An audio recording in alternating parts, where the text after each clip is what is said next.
All right, let's quickly review how to solve a proportion. So you can see we have 3 examples. All 3 of them are proportions. They're already set up. We know they're proportions because they have an equal sign in the middle, and an equal sign in the middle tells us that we're going to use that butterfly method, okay? We're gonna proportion, we're gonna cross multiply and divide, okay? So example number 1 says 2 over r equals 12 over 18. So when we're solving for a proportion, we're gonna multiply corner to corner. We're gonna leave our letter, our variable outside. In this case, our variable was an r, okay? So we have 18 times 2, which is gonna equal 36, okay? So we have 36, and then we're gonna divide by our extra number. So in this case, a 12. So for me, I always stack mine, 36 divided by 12, like cowboy and horse method.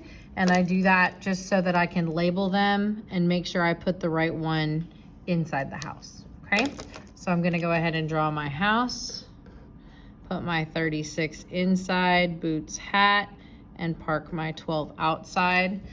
Just to stay organized, I have a 3 and a 6 and then a decimal. So I draw my lines just so that I don't make a silly decimal placement error. 12 does not go into 3, but it goes into 36, and that's going to be 3 times. 3 times 12 is exactly 36, and I have no remainder, and I just checked, did I fill in all my blanks? Yes, I did. So in this case, r equals 3. All right, and that's how we solve our first proportion. All right, our second one, example 2, says 8 over 64 equals b, the letter B as in boy, over 8. Again, I know that this is a proportion because it has an equal sign in the middle, okay? So, and I have a missing letter. So I'm still going to multiply corner to corner. You notice that this time my letter, my variable, is not on the bottom, it's on the top, but we're still gonna multiply corner to corner on our other numbers. So we have 8 times 8, which is 64. And we are gonna divide by our extra number, in this case 64. So I'm gonna stack it like cowboy and horse, and I'm gonna label, okay? All right, and then I'm ready to set up my division. Okay, so 64 is my cowboy, and 64 is also my horse. So 64 divided by 64 should get us 1. So 64 doesn't go into 6, but it goes into 64 one time. And we end up with 0. We make sure we filled in all of our blanks to our decimal. We did, and therefore B equals 1 for this proportion.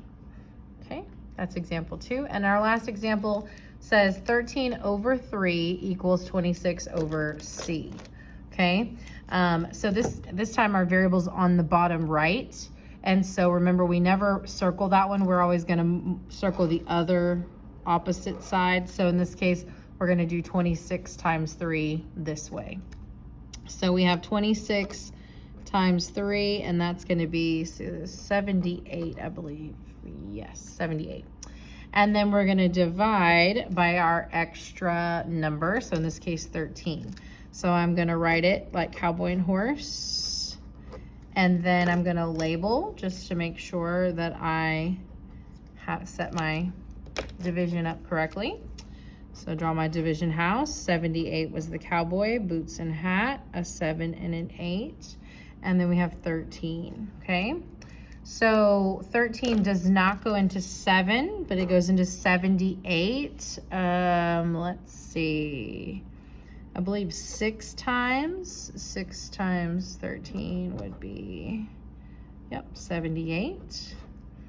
And we end up with 0, but we have to make sure, did we go all the way to our decimal? Yes, we did. So in this case, C equals 6. Okay, and that was your refresher on how to solve proportions. How to solve proportions. We are using cross multiply and divide.